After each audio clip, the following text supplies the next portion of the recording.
नमस्ते। मैं डॉक्टर विभा लक्ष्मी और आज हम चर्चा करेंगे अधिगम का प्रत्यय प्रकृति तथा प्रक्रिया पर।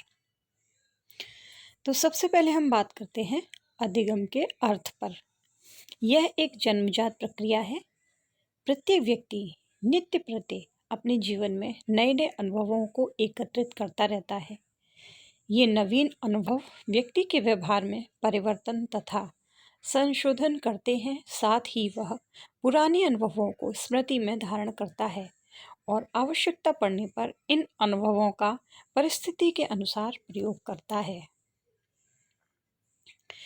अधिगम का स्पष्ट अर्थ यह है कि अधिगम वह प्रक्रिया है जिसके द्वारा व्यक्ति अनुभव, अभ्यास, प्रशिक्षण तथा अध्ययन आदि से नए तथ्यों का ज्ञान प्राप्त करता है, नई क्रियाओं को करना सीखता है, उन्हें दीर्घकाल तक धारण करता है और आवश्यकता पड़ने पर उनका प्रयोग भी करता है और इस प्रकार उसके व्यवहार में परिवर्तन होता है।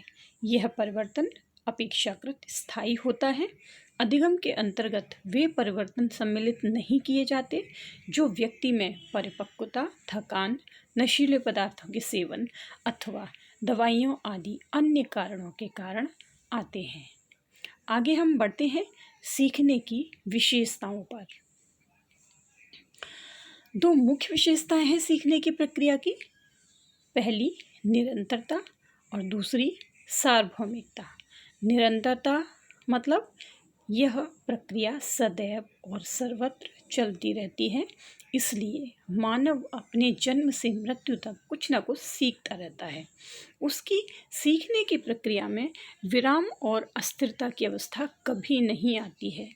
सार्वभौमिकता तात्पर्य संसार का प्रत्येक प्राणी अपनी क्षमता के अनुसार संपूर्ण जीवन में कुछ न कुछ अवश्य सीखता है। आगे हम बात करते हैं अधिगम की परिभाषा। गेट्स के अनुसार यह अनुभवों और प्रशिक्षण के माध्यम से व्यवहार का संशोधन है। वुडवर्थ के अनुसार नवीन ज्ञान और नवीन प्रतिक्रियाओं को प्राप्त करने की प्रक्रिया अधिगम की प्रक्रिया है। स्किनर के अनुसार सीखना वह प्रक्रिया है जिसके द्वारा मनुष्य प्रगतिशील व्यवहार को स्वीकार करता है। क्रो के अनुसार अधिगम आदतों, ज्ञान और अभिवृत्ति का अर्जन है।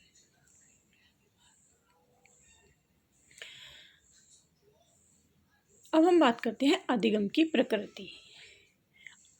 इस प्रकार है, अधिगम सार्वभौमिक होता है, अधिगम व्यवहार में परिवर्तन है, अधिगम विकास की प्रक्रिया है, अधिगम अनुकूलन है, अधिगम प्रयोजनपूर्ण होता है, अधिगम निरंतर होता है, अधिगम रचनात्मक होता है, अधिगम परिस्थिति के प्रति अनुक्रिया है, अधिगम मनुष्य की जन्मजात प्रक्रिया है, अधिगम उत्तेजना तथा अनुक्रिया के बीच संबंध है, अधिगम ज्ञानात्मक, भावात्मक तथा क्रियात्मक पक्ष से संबंधित है, अधिगम में स्थानांतरण का गुण होता है, अधिगम वंशानुक्रम तथा वातावरण दोनों पर निर्भर करता है, अधिगम अनुभवों का संगठन है और अधिगम एक क्रमिक प्रक्रिया है। तो दोस्तों, आज हमने अधिगम की प्रकृति, अर्थ, परिभाषा पर चर्चा की। धन्यवाद।